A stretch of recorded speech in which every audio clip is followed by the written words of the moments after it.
السلام عليكم ورحمة الله وبركاته। আপনারা আমার সালামের উত্তর দিয়েছেন? আসসালামু আলাইকুম। বলি সালাম দেওয়া সুন্নাত, কিন্তু উত্তর দেওয়া ওয়াজিব, মানে দিতেই হবে। না দিলে আপনি গুনাহগার হবেন।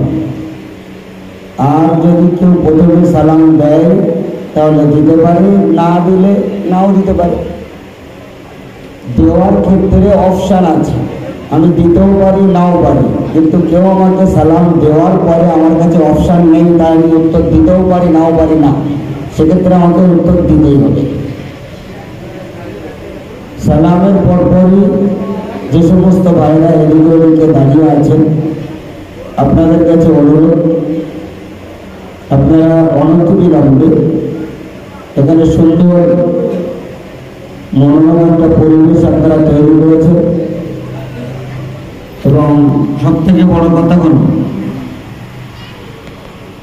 এই দুর্যোগ এবং প্রতিকূল পরিস্থিতির মধ্যে দিয়ে আমরা তো কয়েক প্রোগ্রাম আমার ক্যান্সেল হয়ে গেল, যেটা 2-3 দিনে ছিল অত্যাধিক বৃষ্টি হওয়ার কারণে। সেই জন্য আপনারা তার মাঝখান দিয়েও ওই পরিবেশ থেকে সাজিয়ে তুলতে পেরেছেন, সেটাকে যথাযথভাবে কাজে লাগাবার জন্য আপনাদের কাছে আমি অনুরোধ করবো যে এদিকে ওদিকে দাঁড়িয়ে না থেকে, গল্প গুজবের মধ্যে লিপ্ত না থেকে, বছরে এইরকম প্রোগ্রাম একাত্তা হয়, সেটাকেও যদি আমরা হেলাই ফেলে দিই এবং অবহেলার সাথে কাটিয়ে দিই, তাহলে পরে এটা বোকামির কাজ হবে। সেই জন্য প্রত্যেকের কাছে অনুরোধ, এখানে পর্যাপ্ত পরিমাণ আসন আছে, আপনারা মেহরবানি করে চলে আসবেন।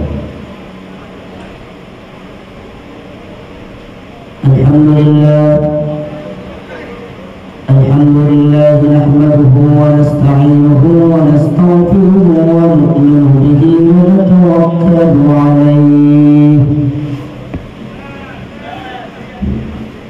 ونعوذ بالله من شرور أنفسنا ومن سيئات أعمالنا।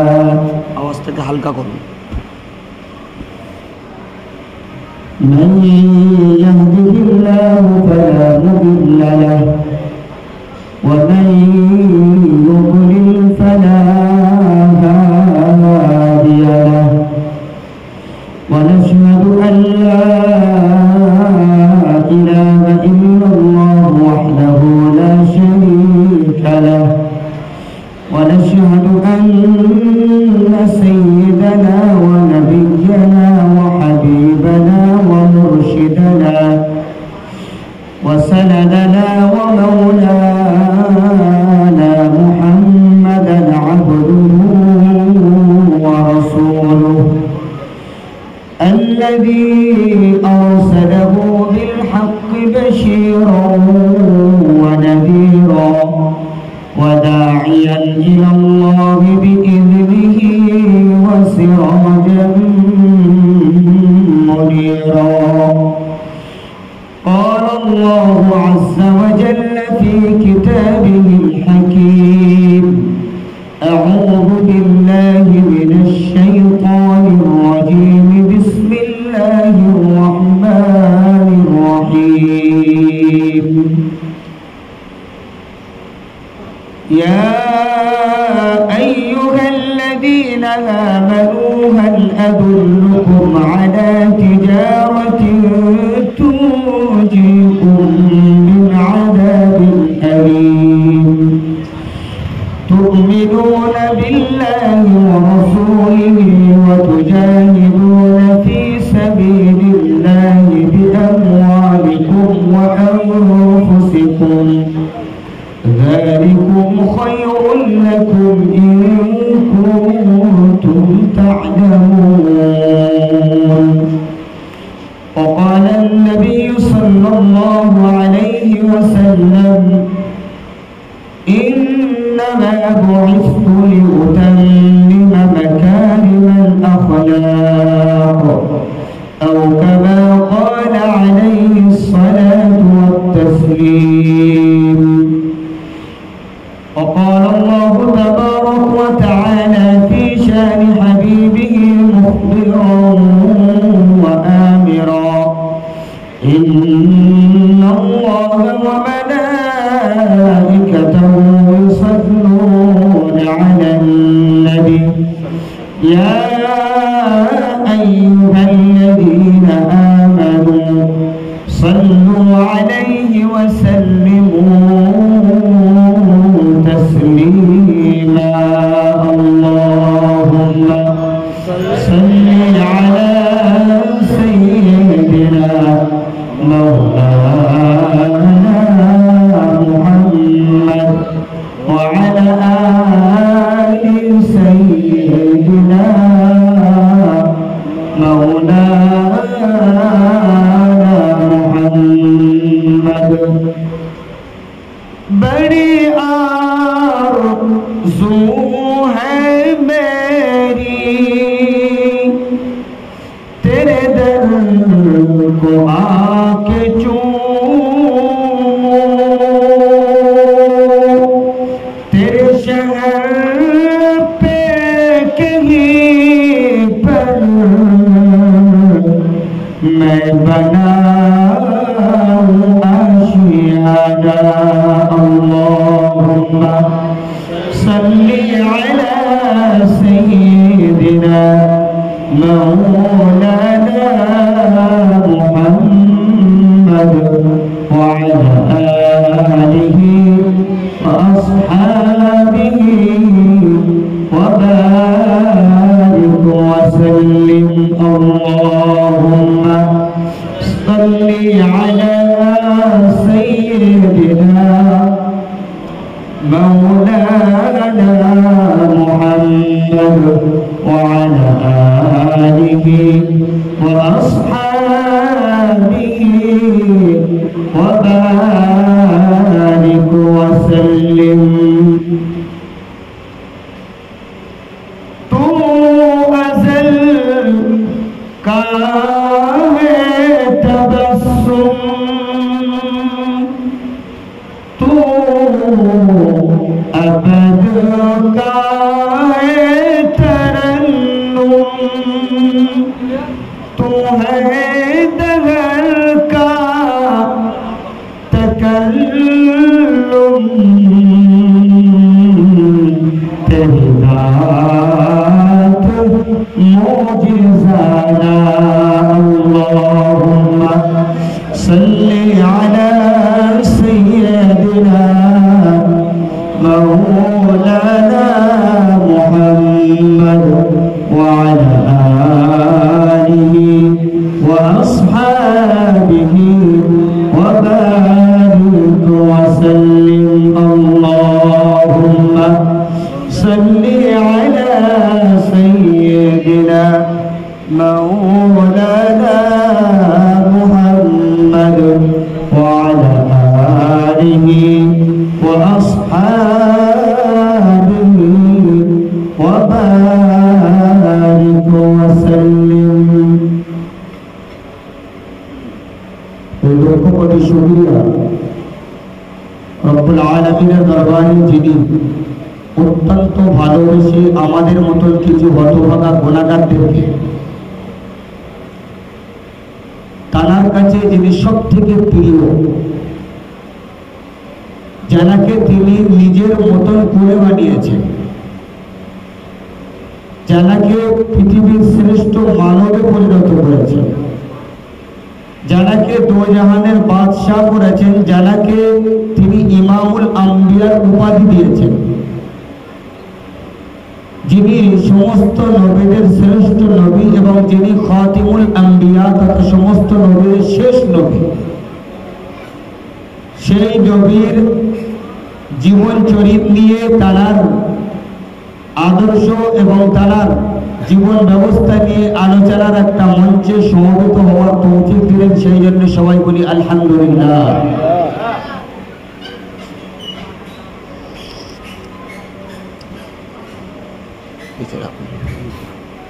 সাথে সাথে বর্ষিত হোক লক্ষ কোটি দরুদ ও সালাম সেই নবী দু জাহানের উপরে যাকে কেন্দ্র করে আজকের এই সুন্দর মনোরম পরিবেশ। আবার একবার সবাই বলি সাল্লাল্লাহু আলাইহি ওয়াসাল্লাম। ভাই এই সম্পর্কে কিছু বলেছে? হ্যাঁ, টাইম টেবিল না না আমাকে কতক্ষণ কিছু বলেনি, সেটা কতক্ষণ করে কথা হলে পরবর্তী বক্তা কতক্ষণ আসবেন সেই হিসেবে আমাকে একটু নক করে দেবেন। হ্যাঁ, কোন রকমের ভূমিকা ইত্যাদি ছাড়াই আমি মূল আলোচনার দিকে আসব। আজকের যেহেতু সৈয়দুল মুরসালিন দো জাহানের বাদশাহ হুজুর আকদাস হযরত মুহাম্মদ সাল্লাল্লাহু আলাইহি ওয়াসাল্লাম কে কেন্দ্র করে এই মজলিস, সুতরাং সেই মজলিসে তানাকে বাদে অন্য কোনো আলোচনা করার আর অবকাশ নেই। যেহেতু এখানে লেখাই আছে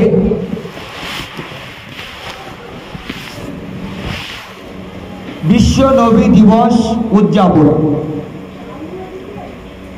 সুতরাং বিশ্ব নবীর যখন উদযাপন উপলক্ষে অনুষ্ঠান, তাহলে মনে হয় সেই বিষয়ে কথা বলা যত উপযুক্ত হবে। সুতরাং চেষ্টা করব সেই ব্যাটার উপরেই ইনশাআল্লাহ আলোচনা রাখার, পরবর্তী বক্তা আসার আগে পর্যন্ত। আমার কথাগুলোকে এ টু জেড সবাই একটু মনোযোগ দিয়ে আমরা শুনবো, তাহলে পরে হয়তো শেষে গিয়ে আপনি একটা রেজাল্ট খুঁজে পাবেন। মাঝখানে এসে বসলে হয়তো হাতামাতা খুঁজে পাবেন না। সেই জন্যে প্রত্যেকের কাছে আবারও অনুরোধ করছি, আপনারা এদিকে ওদিকে না থেকে এই মজলিস প্রাঙ্গণে এসে বসে যান। আজকের পৃথিবীতে হাজারো ধর্মের মানুষ পৃথিবীতে বর্তমানে বসবাস করে, হাজারো নীতিতে বিশ্বাসী মানুষ এই পৃথিবীতে বসবাস করে, হাজারো কালচারে অভ্যস্ত পৃথিবীতে মানুষ বসবাস করে, লাখো ভাষার মানুষ এই পৃথিবীতে বসবাস করে। কারোর ভাষা আলাদা, কারোর রং আলাদা, কারোর দেশ আলাদা, কারোর কালচার আলাদা, কারোর ধর্ম আলাদা।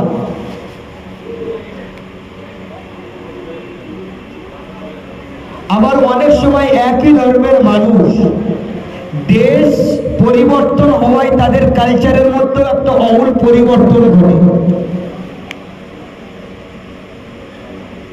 কিন্তু আমরা যারা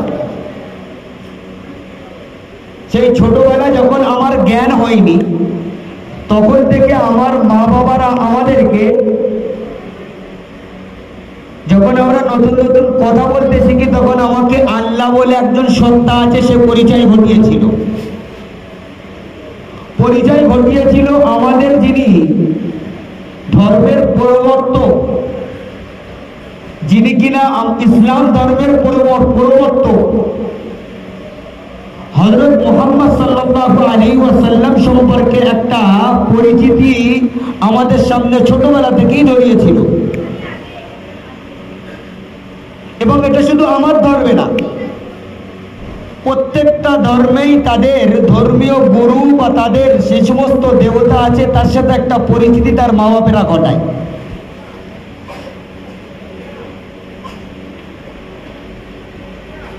আমরা যারা ইসলামে বিশ্বাসী, আল্লাহ বিশ্বাসী, মুহাম্মদ সাল্লাল্লাহু আলাইহি ওয়াসাল্লামের নীতিতে বিশ্বাসী, কোরআনে বিশ্বাসী, আমরা যখন ছোট ছিলাম, সবে কথা বলতে শিখছিলাম, তখন আমাদের মা বাপেরাও আমাদেরকে ঠিক এইরকম ভাবে এই সমস্ত সত্তার সাথে, এই সমস্ত ব্যক্তিবর্গের সাথে একটা পরিচিতি ঘটিয়েছিল।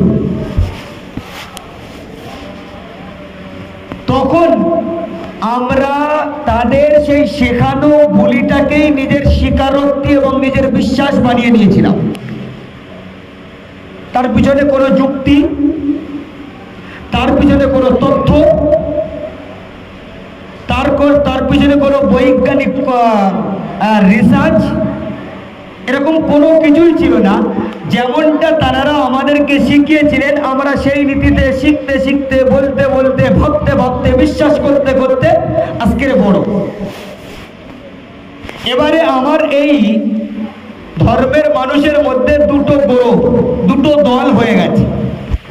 একদল যারা কিনা ইসলামিক আমি এই নীতিতে বিশ্বাস কেন হলাম এই নিয়ে রিসার্চ করার পথটা বেছে নিয়েছে, আর একদল যারা কিনা ওই রাস্তা বাঁচেনি, তারা দুনিয়াবি কাজকর্মের মধ্যেই লিপ্ত, আর ছোটবেলা থেকে বিশ্বাস করা সেই বিশ্বাসের উপরেই সে জমে আছে।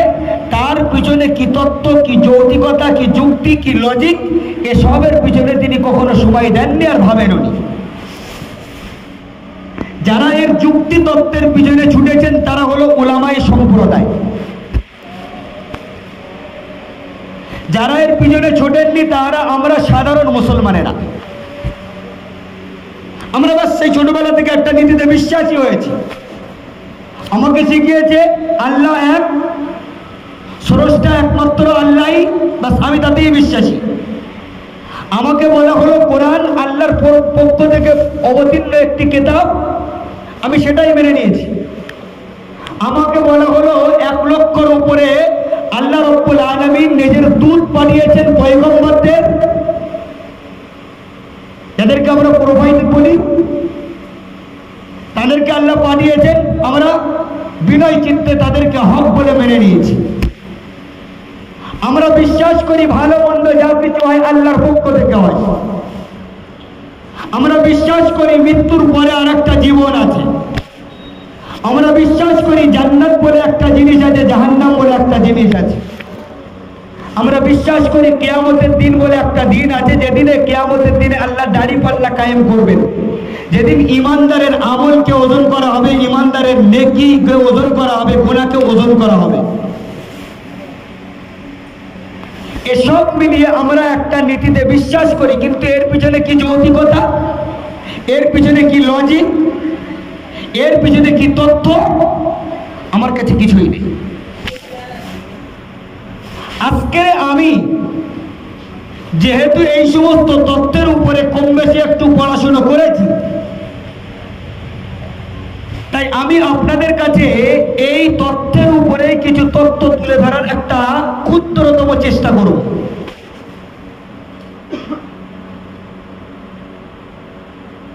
চেষ্টাটা কি?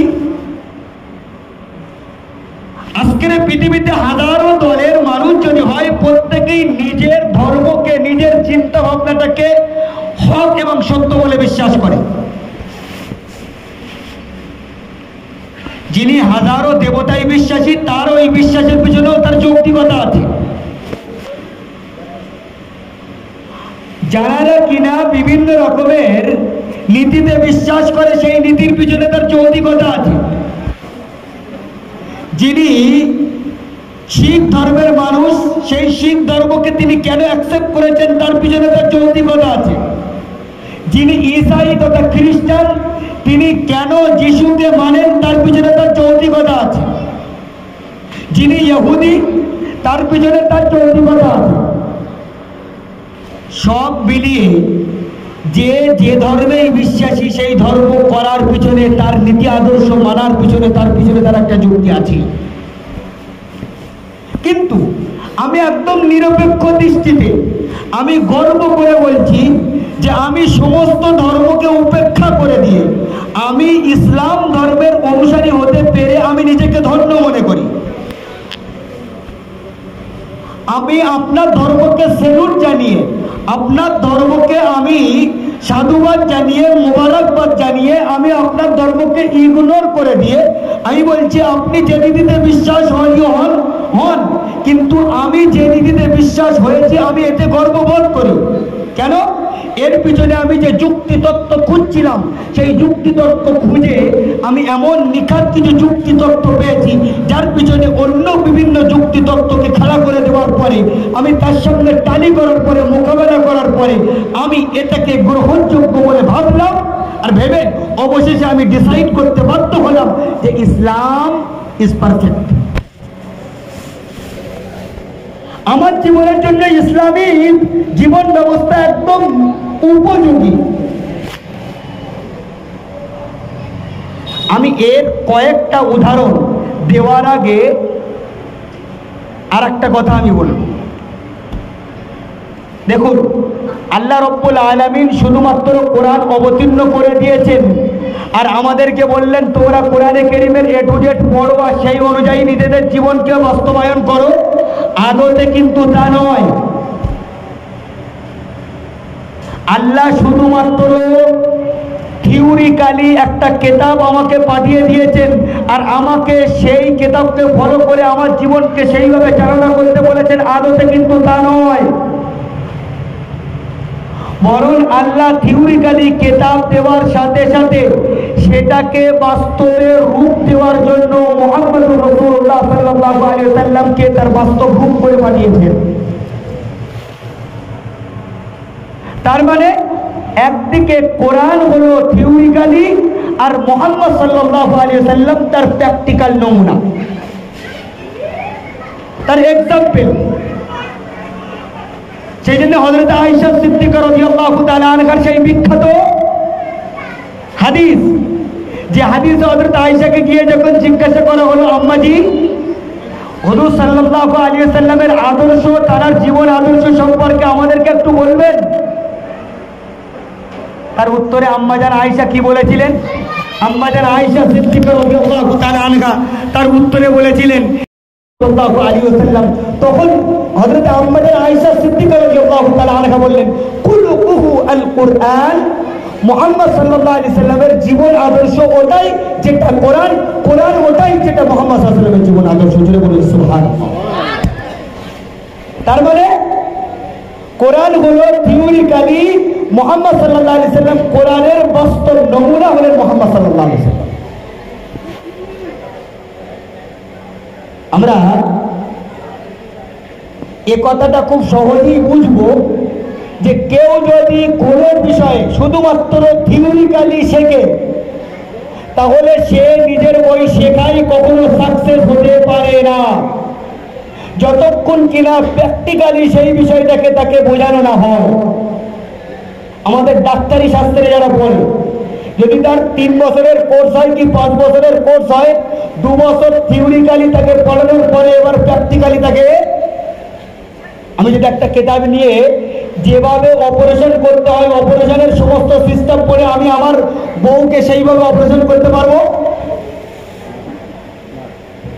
আমি ডাক্তারের কাছে গেলাম, ডাক্তারের কাছে যাওয়ার পরে ডাক্তার সাহেবের কাছে আমি বললাম আরে ভাই আপনি এই ট্রিটমেন্ট করছেন, হ্যাঁ আমার এটা পড়া আছে, এটা করছেন, এটা আমার জানা আছে, এটা আমার জানা আছে, এটা জানা আছে। ডাক্তার সাহেব তখন সব কিছু চেক আপ করার পরে বলে যখন জানাই আছে তাহলে আমি ডিসাইড করে দিচ্ছি আপনার মায়ের চোখকে অপারেশন করতে হবে, সুতরাং বই যখন আপনার কাছে আছে বাড়ি থেকে গিয়ে যন্ত্রপাতি কিনে নিয়ে নিজের মতন করে মায়ের চোখের অপারেশন করে নেন। কই এই হিম্মত কেউ দেখাবো না?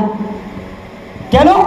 আমি হয়তো থিওরিক্যালি এটা পড়লেও বাস্তবে গুরুর কাছ থেকে এটা হাতে করি করে শেখার মতন যোগ্যতা আমি অর্জন করিনি, তাই এত বড় দুঃসাহস দেখাবার মতন ক্ষমতা আমার নেই বা উচিত হবে না। যদি করি তাহলে হিতে বিপরীত হবে, ওই রুগী বাঁচার থেকে মরবে, এটা দিকে অনেক অগ্রসর। এবার এই অ্যাঙ্গেল দিয়ে যদি আল্লাহ শুধুমাত্র কোরআনে কারীমকে আমাদের দিয়ে পাঠাতেন আর তার বাস্তব নমুনা দিয়ে না পাঠাতেন তাহলে পরে আমরা বহু জিনিস এমন ছিল যার বাস্তব নমুনা খুঁজে না পাওয়ায় আমরা নিজেরা ডিসাইড করতে পারতাম না। মুহাম্মদ সাল্লাল্লাহু আলাইহি ওয়াসাল্লাম যখন মক্কার বুকে তিনি যখন নবুয়তের ঘোষণা দিলেন যে আনা খাতামুন নবিয়্যিন, আমি সর্বশেষ নবী, ওয়া ইন্নী রাসূলুল্লাহি ইলাইকুম, আমি আল্লাহর পক্ষ থেকে তোমাদের কাছে দূত হিসেবে এসেছি, প্রেরিত হয়েছি। মুহাম্মদ সাল্লাল্লাহু আলাইহি ওয়াসাল্লাম এই ঘোষণা করার পরে মক্কার কাফেরদের বক্তব্য এটাই ছিল যে যে আমাদের মতন খায়, যে আমাদের মতন পড়ে, যে আমাদের মতন মানুষ হলো, সেই আবার প্রোফাইডার কি করে হয়, সে আবার আল্লাহর দূত কি করে নিজেকে ঘোষণা করতে পারে? বরং আল্লাহর দূত তো হওয়ার দরকার ছিল আল্লাহর যে সমস্ত নৈকট্য ফেরেশতা আছে, যে যদি জিবরাইল এসে বলতেন আমি আল্লাহর দূত, মিকাইল বলতেন আমি আল্লাহর দূত, ইসরাফিল যদি বলতেন আমি আল্লাহর দূত, এটা কিছুটা হলেও মানানসই ছিল। কিন্তু যে আমাদের মতন খায় দায় ঘুমায়, বিবি বাল বাচ্চা সংসারওয়ালা, সেই ব্যক্তি এসে বলছে ইন্নী রাসূলুল্লাহি ইলাইকুম জামিআ, আমি তোমাদের প্রত্যেকের জন্য আল্লাহর পক্ষ থেকে দূত হিসেবে এসেছি, এই কথাটা তারা হজম করতে পারেনি। আল্লাহ তার উত্তরে কি বললেন? তোমরা বলছো ফেরেশতাকে দূত কেন পাঠানো হয়নি? আল্লাহ তার উত্তরে বললেন, শোনো, ফেরেশতাদের যদি দূত করে বা নবী করে পাঠানো হতো তাহলে বহু বিষয় এমন আছে যেটা ফেরেশতারা বোঝে না। যেমন আমাদের পুরুষ লিঙ্গ স্ত্রী লিঙ্গ আছে না রে, ফেরেশতারা পুরুষও নয় মহিলাও না, তাহলে সেক্সুয়ালি যে সমস্ত ইচ্ছা, এই ইচ্ছা কখনো ফেরেশতাদের হবেই না। সুতরাং সেক্সুয়ালি এই সমস্ত ম্যাটারগুলো বোঝাবার মতন ক্ষমতা আল্লাহ ফেরেশতাদের মধ্যে দেননি। তাই ফেরেশতারা যদি মানুষের কাছে নিজেকে নমুনা হিসেবে পেশ করতে চাই, মানুষকে যদি তিনি বোঝাতে চান যে কোনো অবৈধ সেক্স করা হারাম, এই জিনিসটা তিনি ফেরেশতা যে বোঝাবেন, এই বোঝাবার মতন ট্যালেন্ট, বোঝাবার মতন অভিজ্ঞতা ফেরেশতাদের মধ্যে ছিল না। তাই আল্লাহ রাব্বুল আলামিন ফেরেশতারা উৎকৃষ্ট হওয়া সত্ত্বেও তাকে দূত হিসেবে মানুষের মাঝখানে পাঠালেন। কাকে? মুহাম্মদুর রাসূলুল্লাহ সাল্লাল্লাহু আলাইহি ওয়াসাল্লামকে, যিনি কিনা মক্কার প্রসিদ্ধ একটা খানদান, যে খানদানের নাম হলো কুরাইশ, সেই বংশের আব্দুল মুত্তালিবের ছেলে আব্দুল্লাহর ঔরসে আমিনার পেটে মুহাম্মদ রাসূলুল্লাহ সাল্লাল্লাহু আলাইহি ওয়াসাল্লামকে পাঠিয়ে আল্লাহ এটা প্রমাণ করালেন যে না, এটা আকাশ থেকে পড়া কোনো দূত নয়, বরং তোমাদের মধ্য থেকেই তোমাদের মতনই একজন ব্যক্তিকে আমি রাসূল হিসেবে নির্ণয় করলাম। কেন? যাতে করে তোমাদের এ টু জেড যে সমস্ত ম্যাটার আছে, এই ম্যাটারগুলো বোঝার মতন যোগ্যতা এবং অভিজ্ঞতা যেন এর থাকে, তাহলে পরে প্রত্যেকটা মানুষের সমস্ত বিষয়কে কন্ট্রোল করা, তার সদুত্তর দেওয়ার মতন ক্ষমতা এর অভিজ্ঞতার ভিত্তিতে সে দেবে। যেটা পারবে না সে আল্লাহ থেকে জিজ্ঞাসা করবে, তোমাকে তার উত্তর দেবে। এই জন্য আল্লাহ রাব্বুল আলামিন মানুষ্য জাতির মধ্য থেকে নবী তৈরি করেছেন মুহাম্মদ রাসূলুল্লাহ সাল্লাল্লাহু আলাইহি ওয়াসাল্লামকে।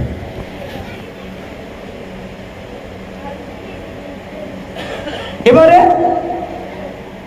যদি বলেন যে না, মানুষ্য জাতির মধ্যে মুহাম্মদ সাল্লাল্লাহু আলাইহি সাল্লাম তিনিও আল্লাহর রাসূল, একজন ঈসাই যিনি খ্রিস্টান তিনিও বলছেন আমাদের যিনি প্রোভাইডার ছিলেন যিশু তথা ঈসা, ইনিও তো আল্লাহর পক্ষ থেকে দূত।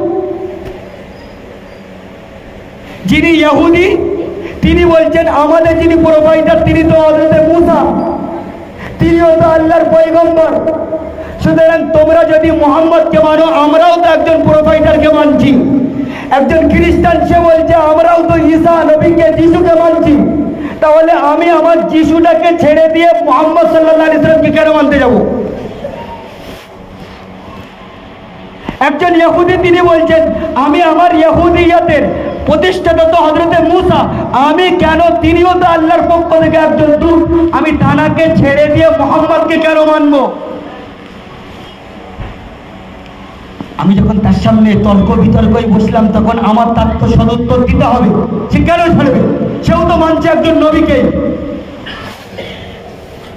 আমি তখন জিজ্ঞাসা করলাম, ভাই একদম ঠিক, কিন্তু আমি কোন রকমের যুক্তি তর্ক ছাড়াই আমি আপনাকে জিজ্ঞাসা করব, আমি এমন একজন নমুনা আপনার থেকে চাইব যে ব্যক্তিকে আমি ফলো করব, যার জীবন আদর্শকে আমি ফলো করব, তার জীবনের প্রত্যেকটা দিক, প্রত্যেকটা পেহলু, প্রত্যেকটা কোন কোন আমরা ফলো করতে চাইব। আমাকে সেই ব্যক্তির থেকে প্রত্যেকটা বিষয়ের নির্দেশনা যদি তুমি দিতে পারো, আমি তোমার ধর্মগুরুকেও আমার ধর্মগুরু বলে মেনে নেব। এটা আমার চ্যালেঞ্জ। তুমি যদি তোমার ধর্মগুরুকে যিশু, তোমার ধর্মগুরু মুসা, যাকেই তুমি তোমার ধর্মগুরু বলে মানছো, আমি আর এদিকে আমি মুহাম্মদ সাল্লাল্লাহু আলাইহি সাল্লাম আমি আমার ধর্মগুরু বলে মানছি। এই তিনটে গুরুকে তিন জায়গায় দেখে দিয়ে এবারে আমি আপনার কাছে জিজ্ঞাসা করি, ভাই এই তিনজনের মধ্য থেকে আমি এমন একজনকে চাইছি যার জীবন আদর্শকে ফলো করলে আমি আমার জীবনের প্রত্যেকটা ক্ষেত্রে একটা দিক নির্দেশনা পাবো, এমন একজন ব্যক্তি আমি মুসার মধ্যে খুঁজে বেড়াচ্ছি। মুসা আলাইহিস সালাতু ওয়াস সালাম, আমি আপনার থেকে জানতে চাই আমি বিবাহ কি করে করব? মুসা আলাইহিস সালাম বললেন এইভাবে। আমি মুসা আলাইহিস সালামকে জিজ্ঞাসা করলাম আমি ইবাদত কি করে করব? তিনি একটা নির্দিষ্ট সময় পর্যন্ত আমাকে বললেন। আমি মুসা আলাইহিস সালামকে জিজ্ঞাসা করলাম আমি আল্লাহ রাব্বুল আলামিনের নৈকট্য কিভাবে লাভ করব? তিনি একটা দিক নির্দেশনা দিলেন আমাকে। আমি জিজ্ঞাসা করলাম আপনার এই দিক নির্দেশনাটা কতদিন পর্যন্ত ভ্যালিডিটি? তিনি বললেন এই পরবর্তী নবী আসা পর্যন্ত ভ্যালিডিটি, তারপরে আমার এই ধর্মের ভ্যালিডিটি আর নেই। আমি আজকের 2000-3000 বছর পরে এসে আমি সেই নবীর থেকে যখন সিউরিটি চাইলাম, আপনি যে নবীকে আমার মডেল বানাচ্ছেন সেই নবী নিজেকে বলছেন যে আমার ভ্যালিডিটি পরবর্তী নবী আসা পর্যন্ত, মানে পরবর্তী নবী এসে যাওয়া মানে তার যুক্তি আদর্শ তথ্য তার সব কিছুকে ওখানেই ধ্যান করে দেওয়া হলো।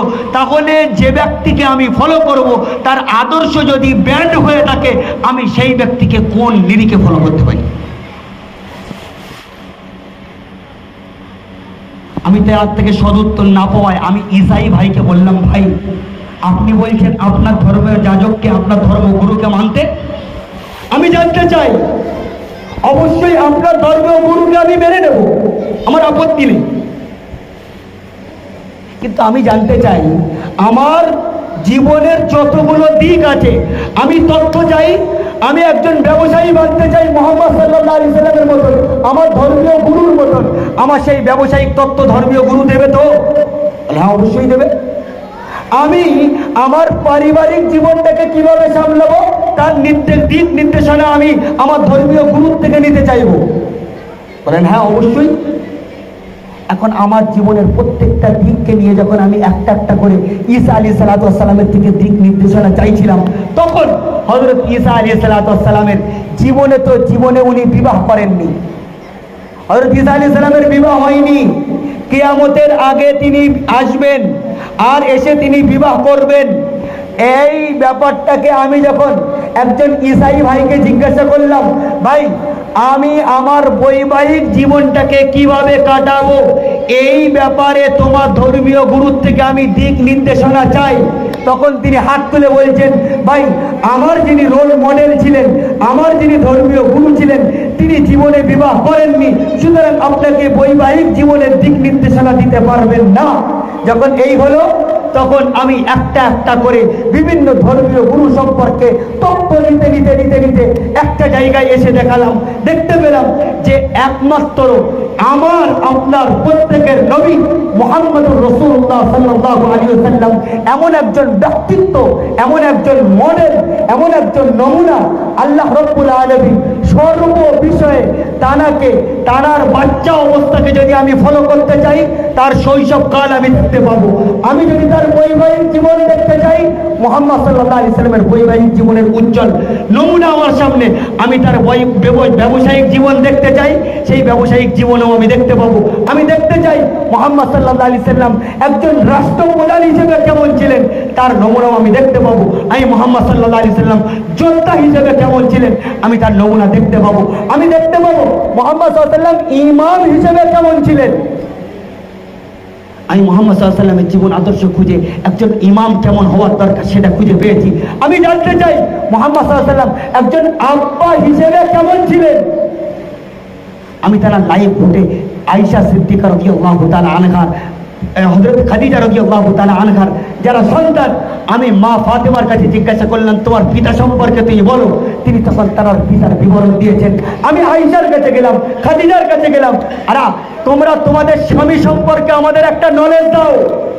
তারা বললেন পৃথিবীর উজ্জ্বল, পৃথিবীর অন্যতম এবং পৃথিবীর একমাত্র স্বামী জানার দ্বিতীয় এবং জানার নমুনা পাওয়া মুশকিল। বন্ধু, আমি এই জায়গায় দাঁড়িয়ে যখন আমি খুঁজলাম, একটার পর একটা খুঁজে, একটার পর এক দিক নির্দেশনা খুঁজতে খুঁজতে খুঁজতে খুঁজতে আমি যখন মুহাম্মদ সাল্লাল্লাহু আলাইহি সাল্লামকে লক্ষ্য করতে শুরু করলাম, আমি আমার লাইফের একটা দিক এমন পাইনি যেদিকে কিনা মুহাম্মদ সাল্লাল্লাহু আলাইহি সাল্লামের দিক নির্দেশনা পাইনি। তাই অকপটে আমি সমস্ত ধর্মকে উপেক্ষা করে যে রাসূল সাল্লাল্লাহু আলাইহি সাল্লাম, যে ব্যক্তিত্ব, যে মহামানবের থেকে আমি আমার জীবনের প্রত্যেকটা বিষয়ের দিক নির্দেশনা পেয়েছি, আমি তাকেই নিজের ধর্মীয় গুরু হিসেবে মেনে নিতে বাধ্য হলাম। ভাই কথা আমার বুঝতে অসুবিধা হচ্ছে? হ্যাঁ,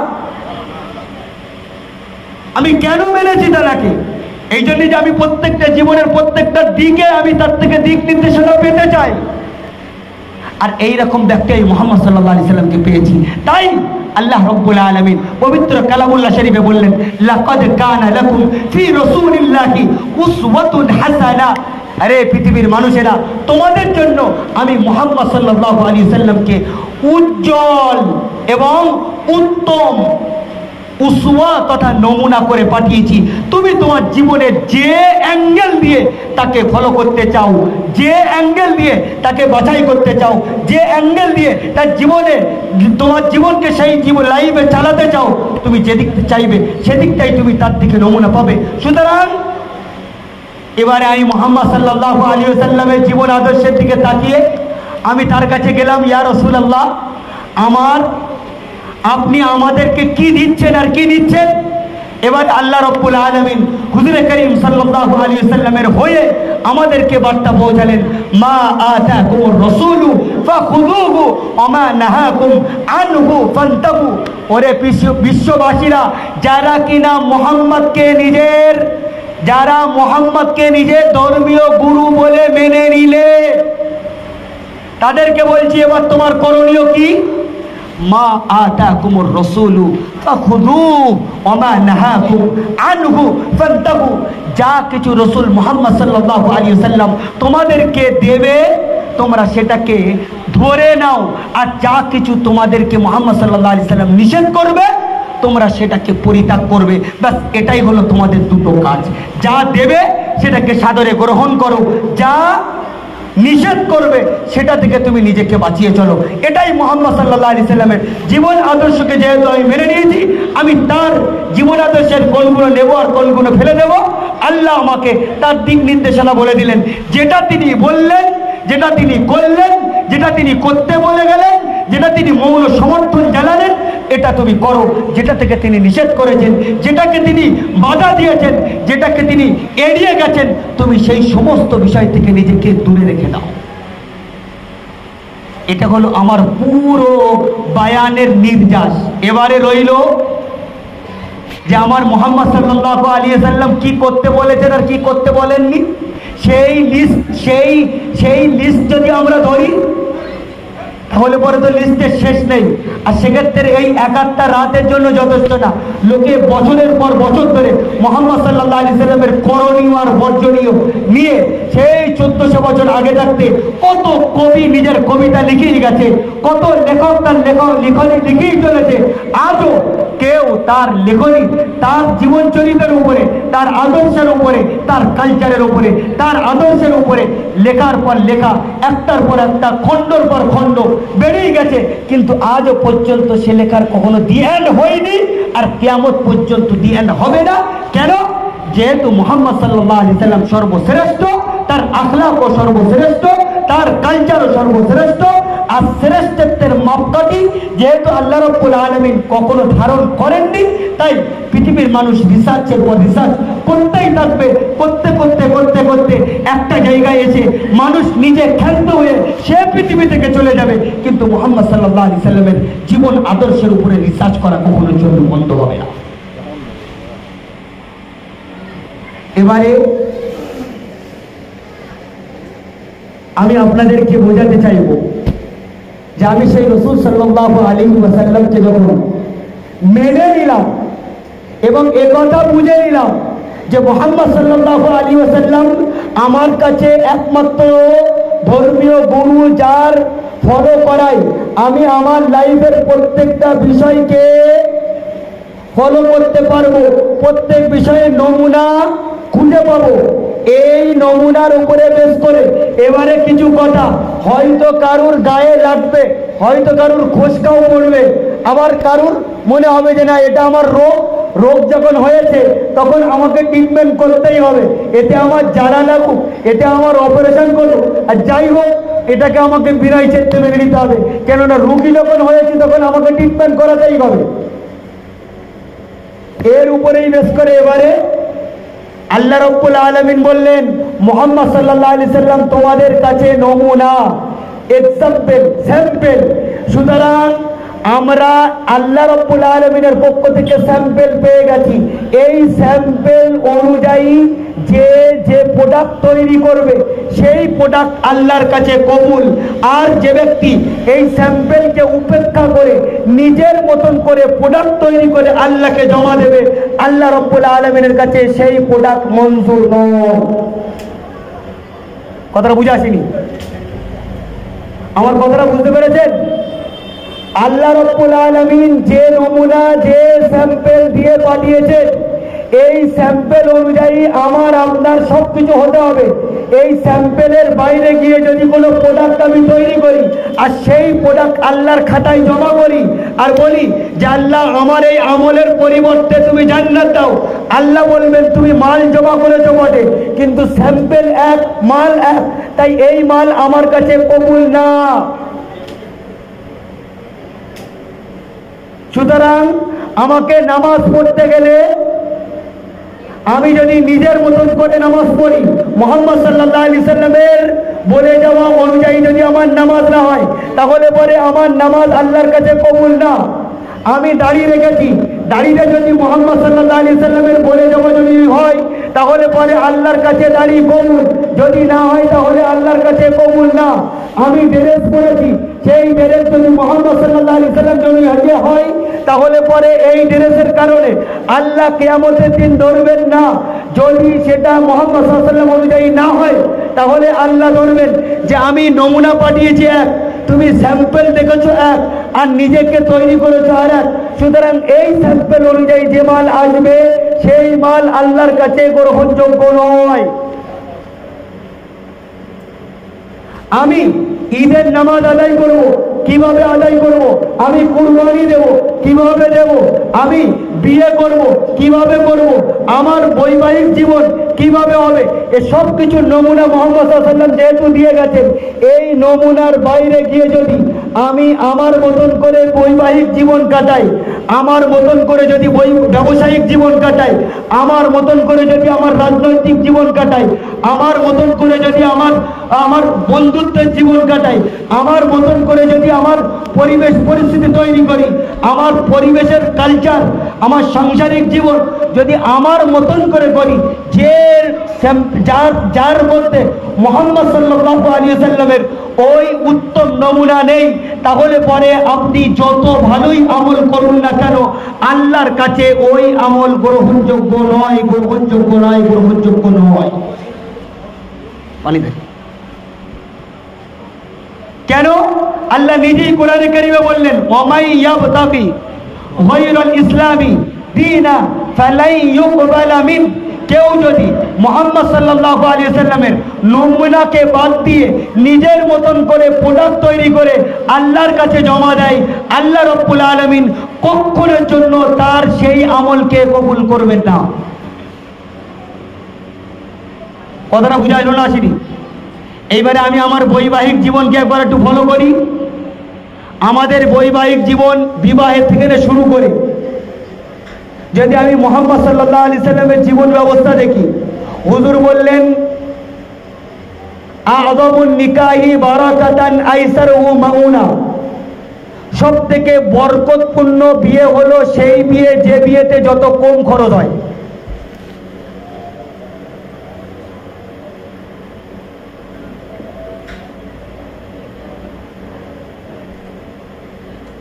হুজুর কি বললেন? ভাই কথা বুঝতে অসুবিধা হচ্ছে না তো? আযমুন নিকাহি বারাকাতান, আযমুন নিকাহি বারাকাতান আইসারহু মাউনা। হুজুর বললেন সব থেকে বরকতপূর্ণ বিয়ে হলো সেই বিয়ে যে বিয়েতে যত কম খরচ হয়, এটা হলো মুহাম্মদ সাল্লাল্লাহু আলাইহি সাল্লামের নমুনা।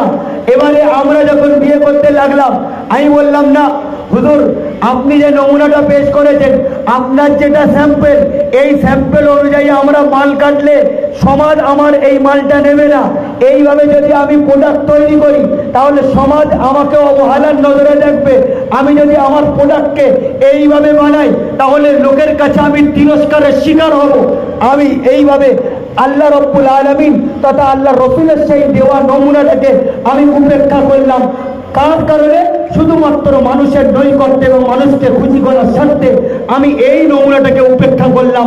এবারে আমি বলি ভাই, আমি যখন কসম খেয়েছিলাম, আমি যখন অঙ্গীকার করেছিলাম আশহাদু আল্লা ইলাহা ইল্লাল্লাহ ওয়া আশহাদু আন্না মুহাম্মাদান আবদুহু ওয়া রাসূলুহু, ওগো আল্লাহ, আমি তোমাকে নিজের প্রভু বলে মেনে নিলাম আর তোমার রাসূল মুহাম্মদ সাল্লাল্লাহু আলাইহি সাল্লামকে নিজের আইকন বলে মেনে নিলাম, নিজের একমাত্র নায়ক বলে মেনে নিলাম। আমি ফলো করার হলে শুধুমাত্র তাকেই করব। কিন্তু যখন আমার জীবনে কোনো কিছু মানার প্রশ্ন আসলো, তখন আমি বললাম যে না, এই ম্যাটারটা একটুখানি মানা যাচ্ছে না, এটা মুহাম্মদ সাল্লাল্লাহু আলাইহি সাল্লামকে বাদ দিয়ে অন্য ম্যাটারে আসবো। যখন অন্য ম্যাটারের প্রশ্ন আসলো, তখন আমি বললাম না, এই ম্যাটারটাও তো মানা যাবে না।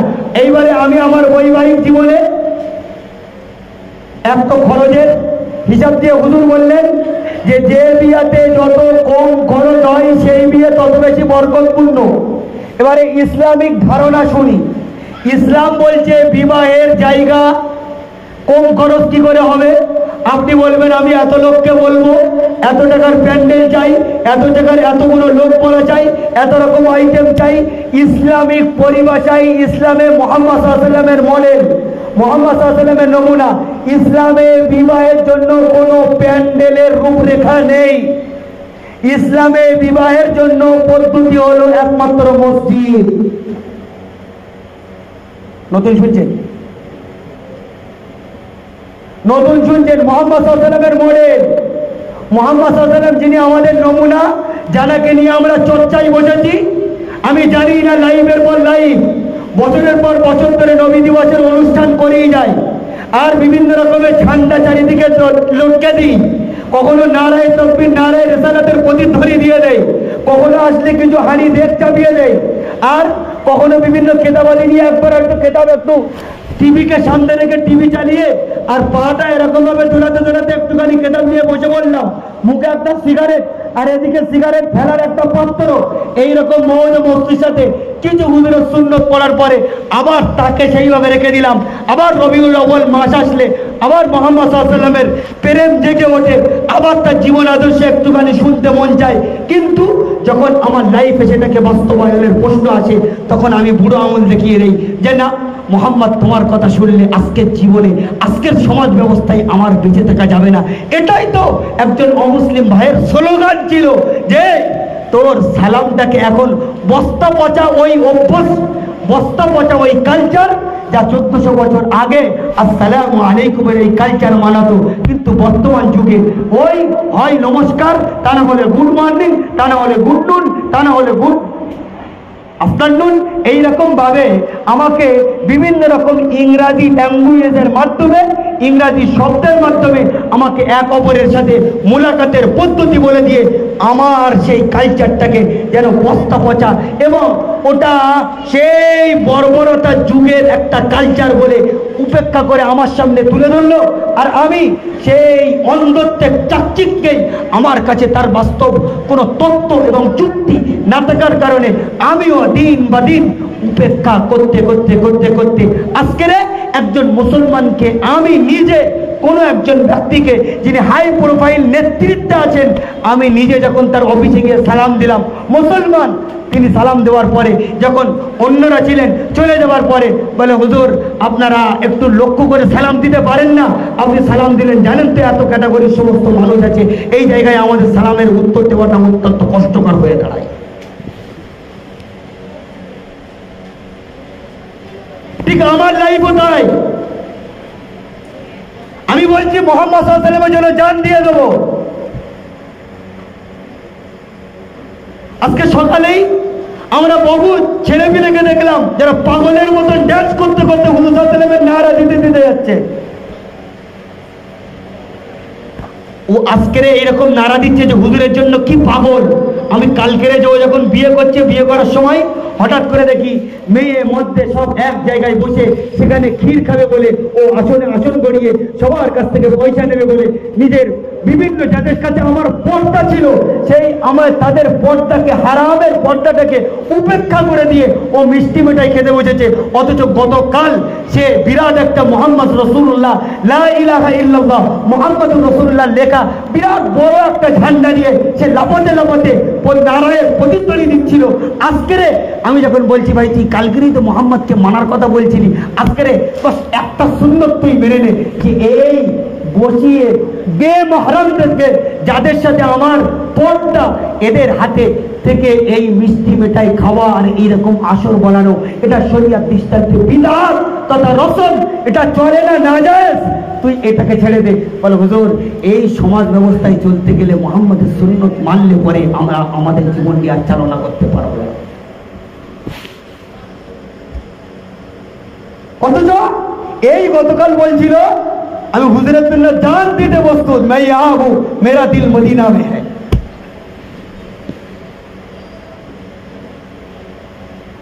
এই বলছিল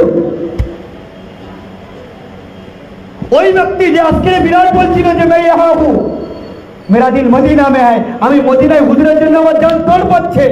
আমি তাকে পরের দিন গিয়ে বলছি ভাই আপনার যখন মনে এত তর, আপনি আল্লাহর হস্তে মুহাম্মাদের মতন চেহারাটা একটুখান বানিয়ে নেন না, তার মতন দাঁড়িয়ে রেখে দেন, কিচ্ছু করতে হবে না, একটুখানি মুহাম্মাদের মতন চেহারাটা বানিয়ে নেন।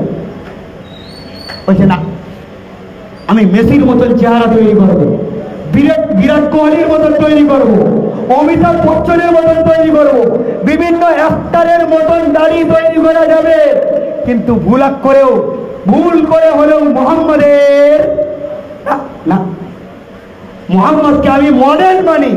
কিন্তু এত বড় ডাহা মিথ্যাবাদী পৃথিবীতে মানুষটা হতে পারে? আপনি মেসিকে মডেল মেনে তার মতন দাড়ি বানিয়ে ফেললেন,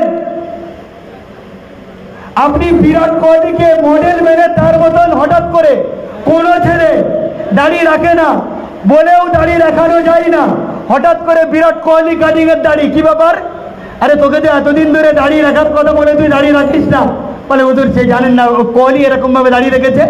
দুদিন আগেই তুই তো প্রতিধ্বনি দিচ্ছিলে, তুমি তো বলছিলে যে লা ইউমিনু আহাদুকুম হাত্তা আকুনা আহাব্বা ইলাইহি মিন ওয়ালিদিহি ওয়া ওয়ালাদিহি ওয়ান নাসি আজমাইন। আমার কাছে মুহাম্মদ সাল্লাল্লাহু আলাইহি সাল্লাম আমার ছেলে পিলে বিবি বাল বাচ্চা আত্মীয় স্বজন বন্ধু বান্ধব সবার থেকে প্রিয় হলো মুহাম্মদ সাল্লাল্লাহু আলাইহি সাল্লাম।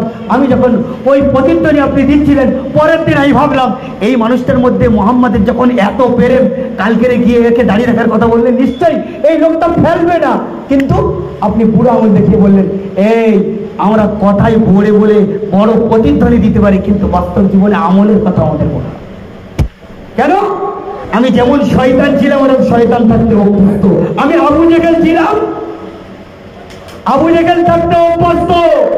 আবু লাহাব ছিলাম, আবু লাহাব থাকতে অভ্যস্ত। কথাটা বুঝে আসেনি। আরেকটু খুলে বলি, হুজুর সাল্লাল্লাহু আলাইহি ওয়াসাল্লাম যখন নবুয়তের ঘোষণা হলো, হুজুর ঘুমাচ্ছেন, হুজুর কম্বল মুড়ে দিয়ে ঘুমিয়ে আছেন, হঠাৎ করে আল্লাহ আয়াত অবতীর্ণ করলেন জিবরাইল যাও। জিবরাইল আসলেন, এসে হুজুর কম্বল মুড়ে দিয়ে শুয়ে আছেন।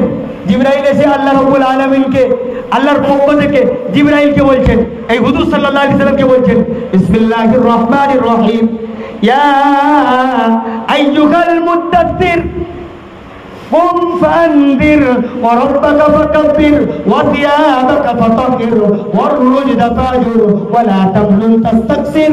এই কথা বলে মুহাম্মদ সাল্লাল্লাহু আলাইহি ওয়াসাল্লামকে জানানো করছেন আর ডাকছেন, কি বলে? হে কম্বল মুড়ি দেনেওয়ালা। মুদ্দাসসির মানে কম্বল যে ব্যক্তি মুড়ি দিয়ে থাকে তাকে বলা হয় মুদ্দাসসির। ইয়া আইয়ুহাল মুদ্দাসসির, হে কম্বল মুড়ি দেনেওয়ালা, কুম তুমি উঠে পড়ো, ফাআনদির আর শুয়ে থেকো না, শুয়ে থাকার সময় না, তোমাকে এক বিশেষ দায়িত্ব দিয়ে আল্লাহ রাব্বুল আলামিন পাঠিয়ে পাঠিয়েছেন, যাও তুমি তোমার কওমের লোকদেরকে একটু জাহান্নাম থেকে বাঁচিয়ে তাদেরকে জান্নাতে পাঠাবার ব্যবস্থা করো।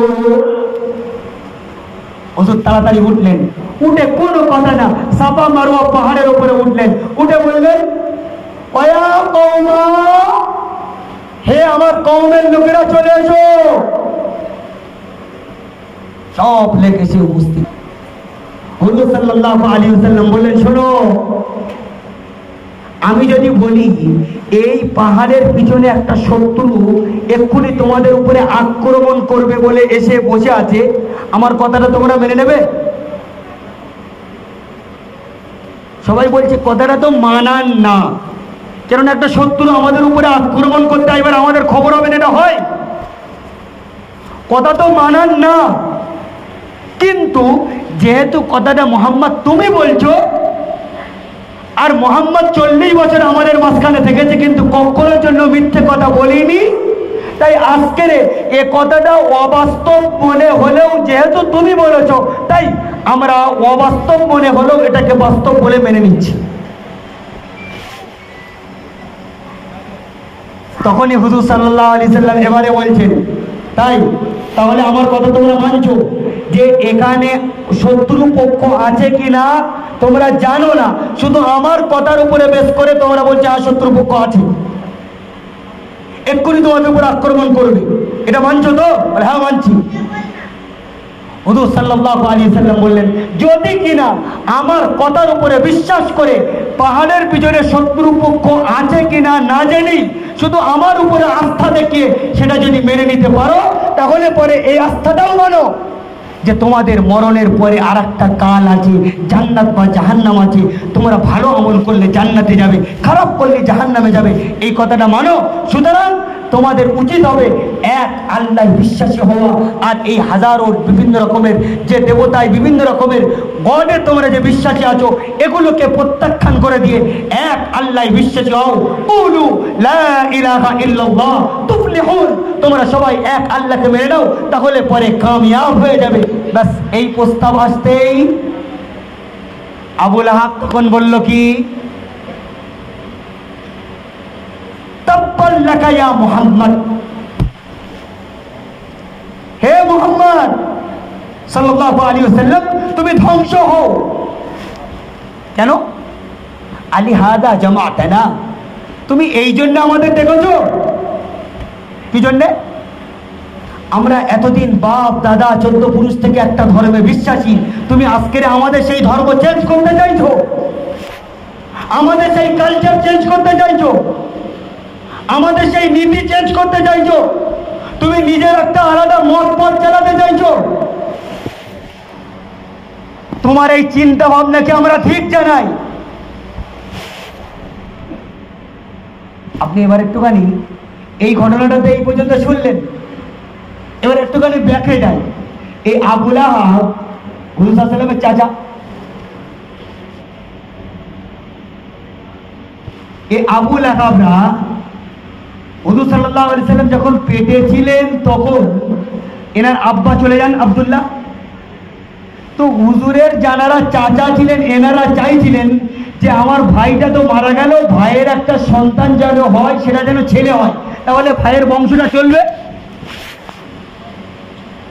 কথাটা বুঝাচ্ছি?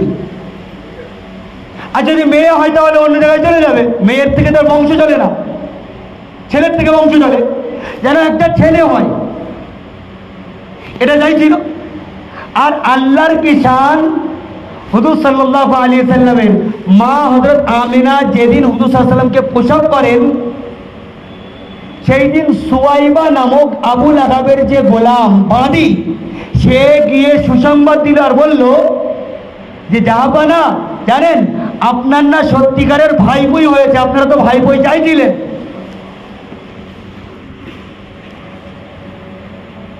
আপনারা তো ভাই বই চাইছিলেন, ভাই বই হয়েছে।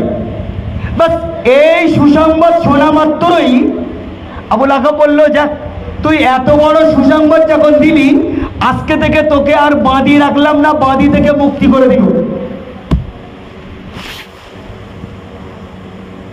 আবু লাহাব খুশি হয়েছিল না হয়নি? হ্যাঁ খুশি হয়েছিল তো। কেন? হুজুর সাল্লাল্লাহু আলাইহি সাল্লামের আজকে বিলাদত হয়েছে, হুজুরের আজকে জন্ম হয়েছে, হুজুর আজকে পৃথিবীতে এসেছেন সেই খুশিতে সে সুয়াইবা নামক বাদীকে মুক্তি করে দিল। তার মানে কি? এরা অত্যাধিক ভালোবেসেছিল মুহাম্মদ সাল্লাল্লাহু আলাইহি সাল্লামকে।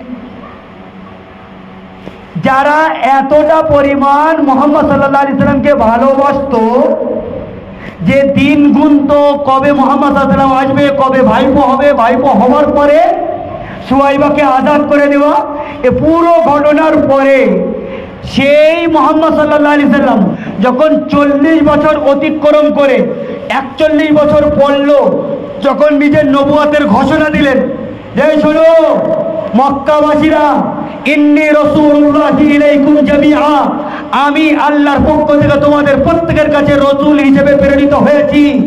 সুতরাং আজকে থেকে তোমাদের এতদিনকার নীতি আদর্শ, চিন্তা ভাবনা, তোমাদের এতদিনকার বিশ্বাস সব কিছুকে এখানে পায়ের সাথে মিশিয়ে দাও। আর আজকে থেকে ওই কালচার, ওই নীতিতে তোমরা মেনে নিতে বাধ্য যেটা আমি তোমাদের মাঝখানে আনতে চলেছি। এবারে ওই আবুল আহাব, যে আবুল আহাব এখান থেকে 40 বছর আগে হুজুরের বিলাদাতে খুশি হয়েছিল, সেই আবুল আহাবকে যখন হুজুর সাল্লাল্লাহু আলাইহি সাল্লাম নিজের চরিত্র মানার কথা বললেন যে আমি যে চরিত্র আখলাক এনেছি এই আখলাকটাকে তুমি মেনে নাও, এতদিন আমি জন্মেছিলাম তাতে তো তুমি খুশি, তাহলে আমার আখলাকটাও মেনে নাও। তখনই আবুল আহাব বলল, না, তুমি এসেছো এটা খুশি হওয়া যাবে, কিন্তু তোমার আখলাক, তোমার চরিত্র এটা মেনে নেওয়া যাবে না। কথাটা বুঝাচ্ছি না? আমার কথাটা হয়তো অনেকটা ঘুরিয়ে এবং অনেকটা টাফ বলে মনে হচ্ছে, কিন্তু এটা বাস্তব। আমার আপনার দশা খানিকটা সেই রকম বেলা হয়ে যাচ্ছে না যে আমি হুজুরের জন্মদিনকে উপলক্ষ করে অবশ্যই খুশি। ইমানদারের কাছে এর থেকে বড় খুশির আর কি? কেন আল্লাহ নিজেই কোরআনে বললেন, লাকাদ মান্নাল্লাহু আলাল মুমিনিনা ইয বা'আসা ফীহিম রাসূলা। একজন ইমানদারের কাছে তার জীবনে যত উপকার আল্লাহ করেছেন সব থেকে বড় উপকার হলো তার লাইফে মুহাম্মদ সাল্লাল্লাহু আলাইহি সাল্লামের নবী হওয়া। তাহলে আমার জন্য বিরাট খুশি। কিন্তু আমার যখন এত খুশি হুজুরের জন্মের, আমি যখন 1400 বছর পরে সেই নবীর খুশি মানাচ্ছে, আমি তখন গিয়ে একজন আলেম হিসেবে আমি বলছি, ভাই আপনি যখন এত খুশি তাহলে সেই হুজুরের আদর্শটা একটুখানি মেনে দাঁড়িয়ে রাখেন না, গানের উপরে কাপড় পরা ধরেন। বলে না, আনন্দ করা যাবে কিন্তু হুজুরের আদর্শ মানা যাবে না। তার মানে অকপটে আমার আখলাক, আমার এই চরিত্রটা, সেই দ্বিচারিতার অবস্থাটা খানিকটা অকপটে আবুল আহাবের মতন হয়ে গেল। আমি বলছি না যে আপনি আবুল আহাবের মতন আপনার চরিত্রটা মিলল কি মিলল না, এটা নিজে বুকে হাত দিয়ে চিন্তা করে দেখবেন, আর তারপরকে ডিসাইড করবেন যে আমার আর তার সাথে মিল হয়ে যাচ্ছে না। তো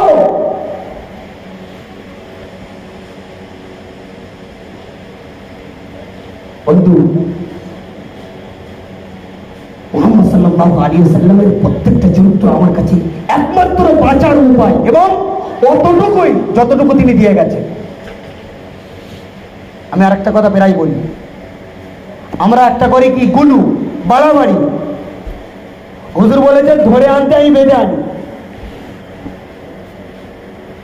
যেমন এই আপনার শুনেছেন শবে বারাত জানেন? শবে বারাত হয় ভাই? কথা বলছেন না কেন? এদিকে হয় না শবে বারাত?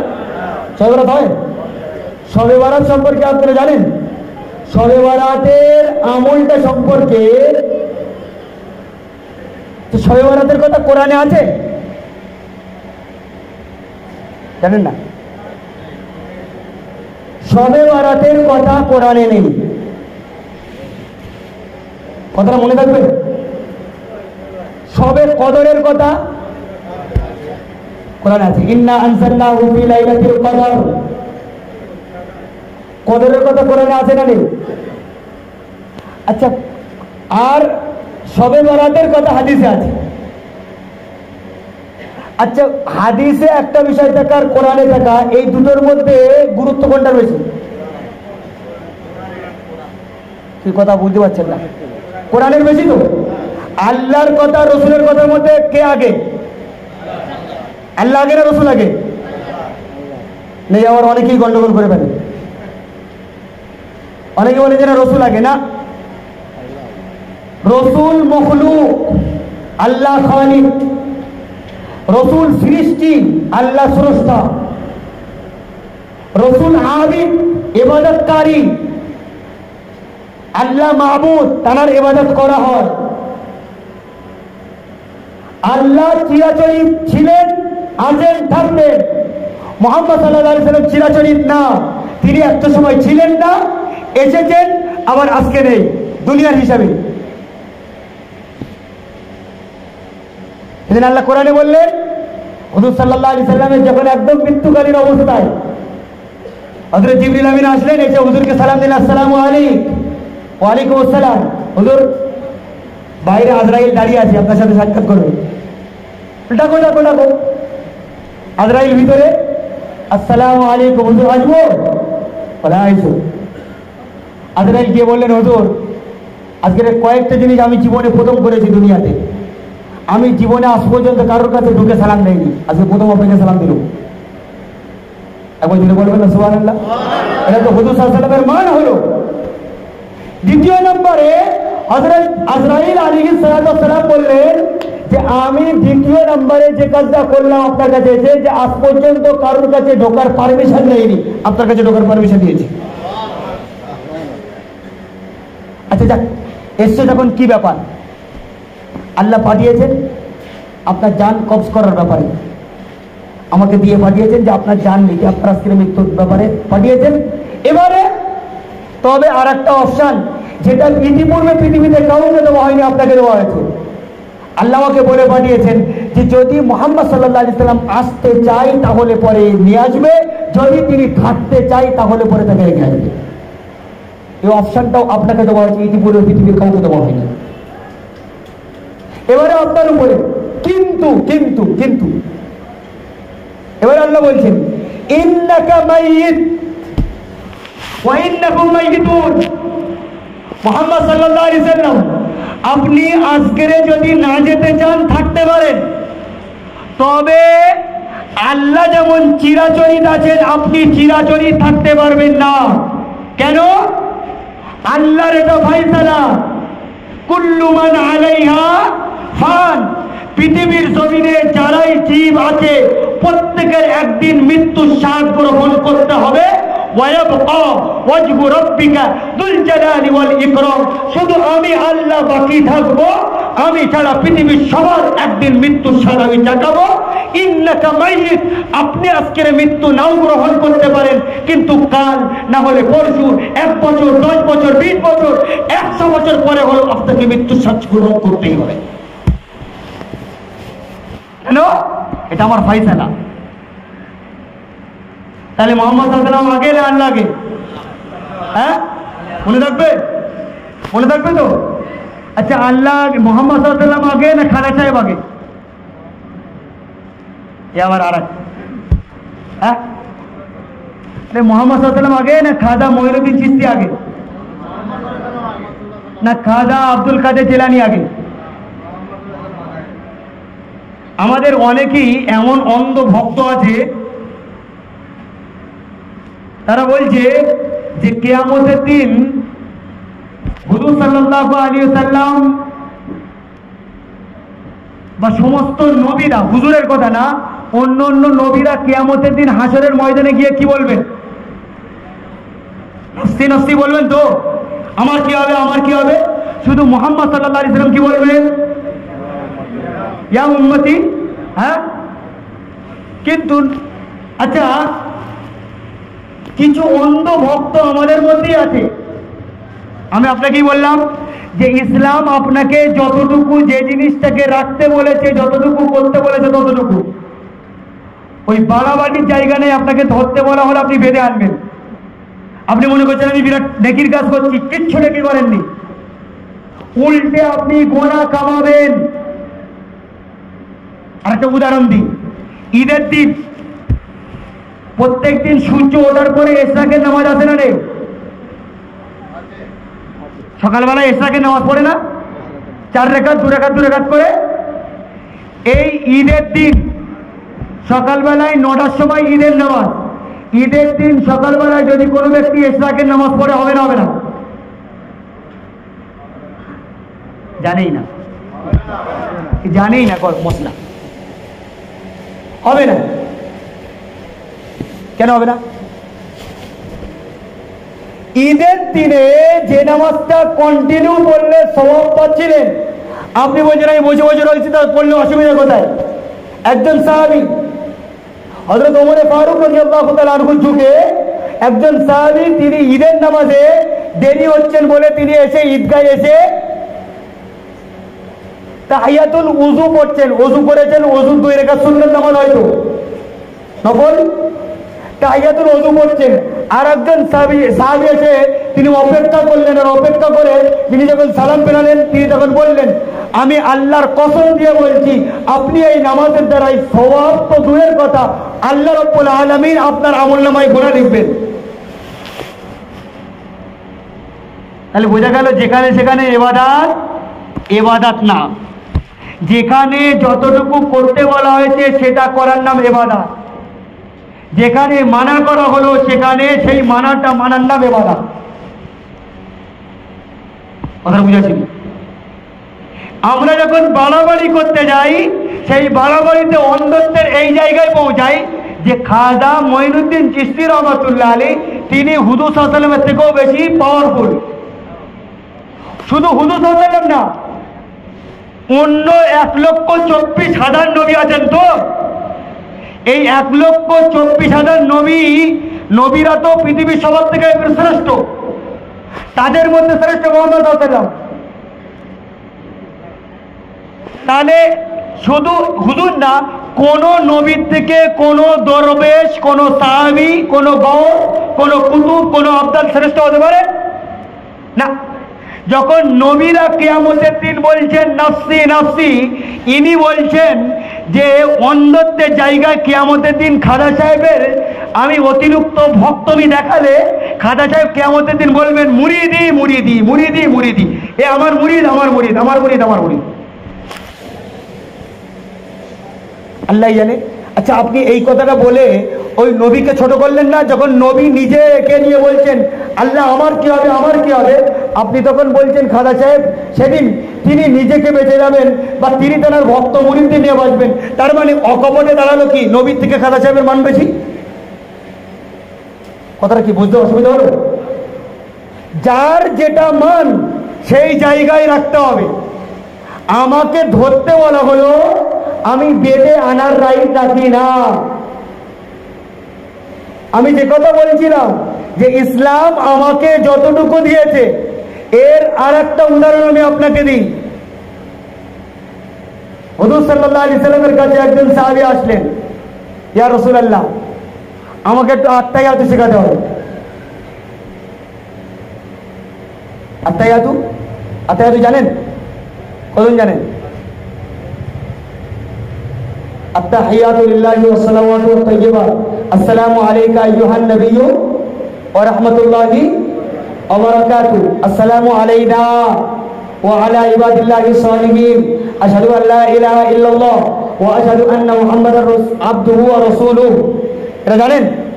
এই নামাজে পড়তে হয়তো 25 বছর 30 বছর ধরে নামাজ পড়তে কোনো জানে না, কপালে পুরো এখানে দাগ হয়ে গেছে। আমাদের তো দাগটা হয়নি। আমার নিজেরও মাঝে সাথে মনে হয় যে এমন আমার থেকে বেশি নামাজি, অথচ এখনো পর্যন্ত আত্তাহিয়াত জানে না। একজন সাহাবী আসলেন, ইয়া রাসূলুল্লাহ আমাকে একটু আত্তাহিয়াতু শেখান। আত্তাহিয়াতু কি আছে? আত্তাহিয়াতু লিল্লাহি ওয়াস সালাওয়াতু ওয়াত তাইয়্যিবাত আসসালামু আলাইকা আইয়ুহান নাবিয়্যু ওয়া রাহমাতুল্লাহি ওয়া বারাকাতুহু। আসসালামু আলাইকা কি আছে? আইয়ুহান নাবিয়্যু, আইয়ুহান নাবিয়্যু। একটা হলো নবী আর একটা হলো রসুল। নবী আর রসুল এই দুটো একই, কিন্তু রসুলের মান একটু ভিআইপি, বেশি স্পেশাল। নবী হলো একটু লোকাল ক্যাটাগরি। মানে নবী মনে করুন মৌলানা সাহেব, আর রসুল মানে মুফতি সাহেব। কথাটা বুঝাচ্ছি? আচ্ছা, একজন ব্যক্তি মাওলানা আর মুফতি দুটোই, আচ্ছা তাকে সম্মান দিতে গেলে মুফতি সাহেব বললে বেশি সম্মান দেওয়া হবে না মাওলানা বলে বেশি সম্মান দেওয়া হবে? হ্যাঁ, মুফতি সাহেব বলে বেশি সম্মান দেওয়া হবে। কেন? মাওলানার থেকে বেশি হাই ক্যাটাগরির ডিগ্রি হলো মুফতিটা। সুতরাং একে যদি আমি সম্মান জানাতে চাই, মুফতিটা বলা বেশি ভালো। এখন হুজুরের জন্য নবী আর রসুল, নবী হলো সাধারণ ক্যাটাগরি, রসুল হলো স্পেশাল ক্যাটাগরি। আমি যদি হুজুরকে সালাম দেওয়ার সময় বলি আসসালামু আলাইকা আইয়ুহান নবিয়্যু, এই নবীর জায়গায় যদি বলি আসসালামু আলাইকা আইয়ুহার রাসূলু, এটা হুজুরকে বেশি সম্মান দেওয়া হলো না কম সম্মান দেওয়া হলো? কথা বুঝাচ্ছি না? বেশি দেওয়া হলো না কম দেওয়া হলো? নবীর থেকে রসুল বলা হতো, আর রসুল তো স্পেশাল ক্যাটাগরি, নবীর তুলনায় রসুল স্পেশাল। তাহলে পরে রসুল বললে সম্মান বেশি দেওয়া হতো। সাহাবী বললেন, হুজুর শেখাচ্ছেন আসসালামু আলাইকা আইয়ুহান নবিয়্যু, সাহাবী বলছেন আসসালামু আলাইকা আইয়ুহার রাসূলু ওয়া রাহমাতুল্লাহি ওয়া বারাকাতুহু, আসসালামু আলাইনা ওয়া আলা ইবাদিল্লাহিস সালিহিন। সাহাবী কি বললেন? হুজুর শেখালেন আসসালামু আলাইকা আইয়ুহান নবিয়্যু, আর এদিক থেকে সাহাবী বলছেন আসসালামু আলাইকা আইয়ুহার রাসূলু। সাহাবী কি কিছু ভুল বলেছেন? হুজুরের মান কি খাটো করেছেন না বাড়িয়েছেন? তাহলে হুজুর বলতেন যে শাবাশ, ভালো করেছেন। হ্যাঁ, কিন্তু হুজুর একবার সাহাবী যখন বললেন আসসালামু আলাইকা আইয়ুহান নবিয়্যুর পরিবর্তে রাসূলু, হুজুর বললেন না আসসালামু আলাইকা আইয়ুহান নবিয়্যু। আবার সাহাবী বললেন আসসালামু আলাইকা আইয়ুহার রাসূলু, আবার ইনি বললেন আসসালামু আলাইকা আইয়ুহান নবিয়্যু। হুজুর তৃতীয়বার আসসালামু আলাইকা আইয়ুহার রাসূলু বলার পরে এ যখন যেই বলেছে, হুজুর তার বুকের উপরে এরকম ভাবে ধাক্কা মেরে দিয়ে বললেন, তুমি আমি বেঁচে থাকাই যদি আমার বিরোধিতা করতে পারো, তাহলে আমি চলে যাওয়ার পরে কি করবে? আচ্ছা, ইনি যেটা বলছিলেন অন্যায় কিছু বলেছিলেন? অন্যায় তো বলেননি, ভুল তো বলেননি, কিন্তু হুজুর রুকলেন কেন? হুজুর এটা বোঝাতে চাইলেন যে আমি তোমাকে যেখানে যতটুকু বলছি ব্যাস অতটুকু মেনে নেওয়ার নাম হলো ধর্ম, অতটুকু মেনে নেওয়ার নাম হলো আমার আনুগত্য। তুমি যদি নিজের মতন করে কোনো জিনিস করো, নিজের মতন করে কোনো জিনিসকে বানাও, নিজের মস্তিষ্ক যদি কোনো জায়গায় খাটাও, আর খাটিয়ে তুমি যদি বলো এটা ধর্ম, আল্লাহর কাছে ওই রকম স্যাম্পেল এক দেখিয়েছি স্যাম্পেল আমি, আর অন্য স্যাম্পেলের মাল যদি তুমি কাস্টমারকে দাও, যত মালই হোক, কাস্টমার ওটাকে বোরা বন্ধ করে আপনার বাড়িতে আবার মাল পাঠিয়ে দেবে যে ভাই আপনি স্যাম্পেল দেখিয়েছিলেন এক, মাল পাঠিয়েছেন এক, আমি এই মালের অর্ডার আপনাকে দেইনি।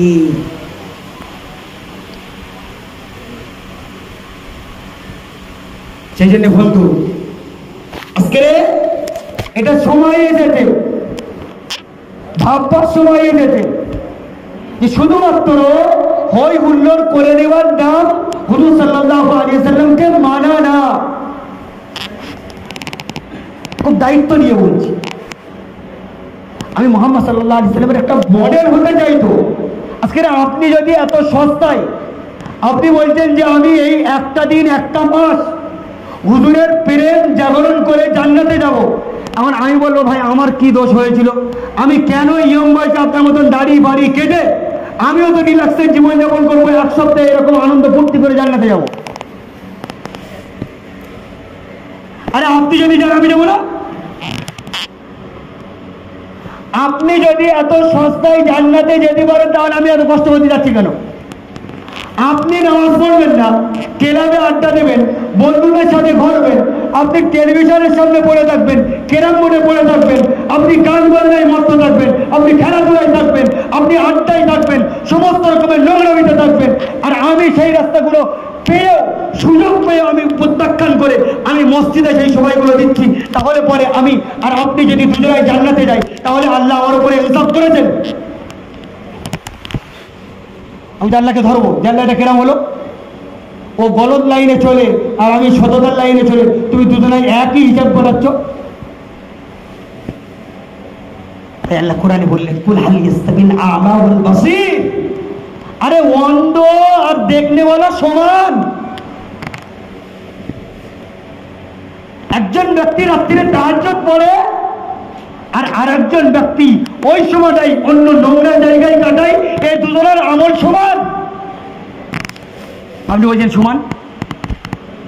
একজন মহিলা নিজেকে আবদ্ধ করে রেখেছে পর্দার মধ্যে আর আরেকজন নিজেকে উলঙ্গ করে রেখেছে, আপনি বলছেন দুজন সমান?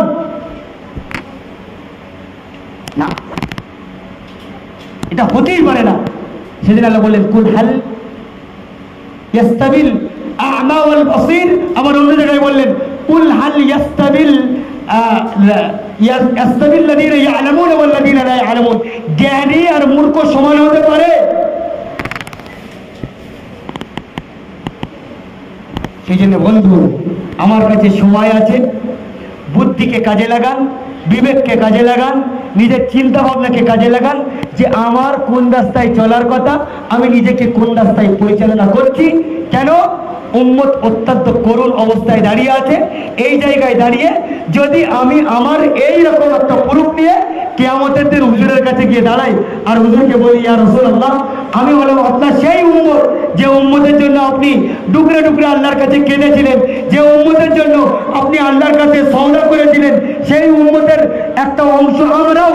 আমি এই বলে যখন হুজুর সাল্লাল্লাহু আলাইহি সাল্লামের দরবারে গিয়ে নিজেকে উম্মত বলে পরিচয় দেবো, তখন আল্লাহ রাব্বুল আলামিন ফেরেশতাদের পাঠিয়ে আমার আর হুজুর সাল্লাল্লাহু আলাইহি সাল্লামের মাঝখানে একটা পর্দা ফেলে দেবেন না তো? যেটা সম্পর্কে হাদিসের মধ্যে এসেছে, হুজুর বলছেন, আমি হাউজে কাউসার নিয়ে বসে থাকবো, আমার উম্মতেরা আসবে হাউজে কাউসার থেকে পানি পান করতে, ঠিক তখনই দেখবো ফেরেশতাদের একটা টিম এসে আমার আর আমার ফেরেশতাদের মাঝখানে একটা দেওয়ার খাড়া করে দেবে। আমি বললাম, কি ব্যাপার, এখানে দেওয়ার কেন খাড়া করে দিচ্ছ? তখন তারা বললেন, আপনি এদেরকে কেন আপনার কাছে আসতে দিতে চাইছেন? এরা আপনার উম্মত? বলে না। ফেরেশতারা বললেন, না, এরা আপনার উম্মত না, এরা আপনার পরে ছিল বটে, আপনার উম্মতের সময় এরা ছিল, কিন্তু এরা আপনার ধর্মকে নিজের মতন করে বিকৃতি করে এরা সেটাকে আমল করেছে। সুতরাং এদেরকে নিজের উম্মত হিসেবে গর্ব করার দরকার নেই। আর এদের জন্য হাউজে কাউসারের পানিও আল্লাহ রাব্বুল আলামিন বরাদ্দ করেননি। সেই জন্য প্রত্যেকের কাছে করজোড় করে অনুরোধ, আমি যদি সত্যি মুহাম্মদ সাল্লাল্লাহু আলাইহি সাল্লামকে ভালোবেসে থাকি, যদি হুজুরের প্রেম এবং হুজুরের মেনে নেওয়াটা যদি আমার কাছে গর্বের হয়, তাহলে আগামী কাল থেকে আমরা 5 ওয়াক্ত নামাজে পাবন হবো ইনশাআল্লাহ। ওই হাত তুলে বলুন আজকের জান্নাতের সওদা, এখান থেকে হাত তুলবেন জান্নাতের সওদা। যেটা হুজুর সাল্লাল্লাহু আলাইহি সাল্লামের, আর একটা কথা বলি, হুজুর সাল্লাল্লাহু আলাইহি সাল্লামের উম্মতের আমলগুলোকে হুজুর সাল্লাল্লাহু আলাইহি সাল্লামের কাছে পেশ করা হয় প্রতি বৃহস্পতিবার। হুজুরকে গিয়ে বলা হয়, দেখে দেন এই আপনার উম্মতের কি কি আমল, আপনি যদি নামাজ পড়েন, আপনি যদি দিনদারির রাস্তায় চলেন, হুজুর তখন আপনাকে আপনার আমল থেকে হুজুর গর্ব অনুভব করে, না আমার তায়েফে গিয়ে দান্দন মোবারক শহীদ করাটা, এই আমার উহুদের ময়দানে দান্দন শহীদ করাটা, তায়েফে গিয়ে আমার নিজেকে রক্তাক্ত করাটা আজকের সার্থক হয়েছে। কেন? আমার এই উম্মত 1400 বছর পরে হলো আমাকে স্মরণ করছে, আল্লাহকে স্মরণ করছে। পক্ষান্তরে ফেরেশতারা গিয়ে যদি আমার সম্পর্কে এই নালিশ দেয়, আল্লাহ, ইয়া রাসূলুল্লাহ, আপনার অমুক জায়গার অমুকের পুত্র অমুক, খানদানের নাম সহ আল্লাহ রাসূলকে বলা হয় যে আপনার অমুক জায়গার অমুকের পুত্র অমুক এই গুনাহ করেছে। হুজুর সাল্লাল্লাহু আলাইহি সাল্লাম তখন নিজের মাথাকে নিচু করে নেন এবং চোখ দিয়ে তখন টপ টপ করে পানি পড়তে থাকে আর বলতে থাকে, হ্যাঁ ওমর, আমি তোর জন্য এত নির্যাতন সহ্য করে আসলাম, আজকে তুই আমার বদলাটা এইভাবে দিলি। সেই জন্য বন্ধু, আমি আজকের অঙ্গীকারবদ্ধ হই যে আমি 5 ওয়াক্ত নামাজের, 5 ওয়াক্ত না হয় 3 ওয়াক্ত, 4 ওয়াক্ত, বারাল আমি মরণ পর্যন্ত হুজুর সাল্লাল্লাহু আলাইহি সাল্লাম জীবনে যখন প্রথম দিন এসেছিলেন, আমি নামাজের কথাটা প্রথম কেন বললাম জানেন? হুজুর সাল্লাল্লাহু আলাইহি সাল্লাম যখন পৃথিবীতে যেদিন মায়ের গর্ভ থেকে আসেন, প্রত্যেকটা বাচ্চা আসে সেজদার হালাতে, সেজদার হালাতেই জন্মায়। কিন্তু হুজুর সাল্লাল্লাহু আলাইহি ওয়াসাল্লাম যখন আসেন সেজদার হালাতেই এসেছেন, এসেই হুজুর সাল্লাল্লাহু আলাইহি সাল্লাম চিত হয়ে শুয়ে পড়েন, চিত হয়ে শুয়ে পড়েন। আর হুজুর সাল্লাল্লাহু আলাইহি সাল্লাম নিজের এই আঙুলটাকে এইরকম ভাবে উঁচু করেন। হুজুর সাল্লাল্লাহু আলাইহি সাল্লামের মা আমিনা রাদিয়াল্লাহু তাআলা আনহা তিনি বলছেন যে আমি হুজুরের এই অঙ্গুলি হিলনে আমি দেখলাম যে আল্লাহ রাব্বুল আলামিন যেন কাইসার কেসরা তৎকালীন সময়ে, আজকের যেমন ব্রিটিশ বা মার্কিন যেমন সুপার পাওয়ার, তৎকালীন সময়ে কাইসার কেসরা এরা হলো সুপার পাওয়ার ইরানিরা, বলে তাদের কেলাগুলো আমি মুহাম্মদ সাল্লাল্লাহু আলাইহি ওয়াসাল্লামের আঙুলের ওই জ্যোতির কারণে দেখতে পেয়েছিলাম। যেটা বলে সুবহানাল্লাহ। তারপরে হুজুর এইরকম ভাবে ইশারা করার পরেই একদম 180 ডিগ্রি ঘুরে গিয়ে সেজদায় পড়ে গেলেন। আর একবার বলুন সুবহানাল্লাহ। পুরো সেজদায়। এই কয়েক সেকেন্ডের বাচ্চা এই মাত্র ভূমিষ্ঠ হলো। প্রথমেই চিত হয়ে শুলেন, শোয়ার পরে অঙ্গুলি হিলালেন, আর তারপরে গিয়ে আবার সেজদায় পড়ে গেলেন। সেজদায় পড়ে গিয়ে হুজুর করিম সাল্লাল্লাহু আলাইহি ওয়াসাল্লাম উম্মতকে যেন বললেন যে দেখো, তোমাদের জীবনে সমস্ত কামিয়াবি, সমস্ত রকমের সাফল্য, এ সব কিছু ডিপেন্ড করছে এই সেজদার মধ্যেই। তাহলে হুজুর জীবনে প্রথম কাজ যেটা করলেন সেটা হলো সেজদা। হ্যাঁ, আর হুজুর যখন পৃথিবী ছেড়ে চলে যাচ্ছেন, হযরত আবু হুরায়রা রাদিয়াল্লাহু তাআলা আনহু হুজুরের কাছে তখন বসে হযরত আবু হুরায়রাকে হুজুর করিম সাল্লাল্লাহু আলাইহি ওয়াসাল্লাম ডাকলেন, ডেকে বললেন, আবু হুরায়রা আমি চলে যাচ্ছি, আমার পরে আমার কিয়ামত পর্যন্ত আনেওয়ালা উম্মতদেরকে আমার পক্ষ থেকে সালাম দিয়ে দেবে যে তোমাদের নবী তোমাদেরকে সালাম দিয়েছিল। আর তারপরে তাদেরকে দুটো কাজের আমি ওসিয়াত করে যাচ্ছি, দুটো কাজ। কি?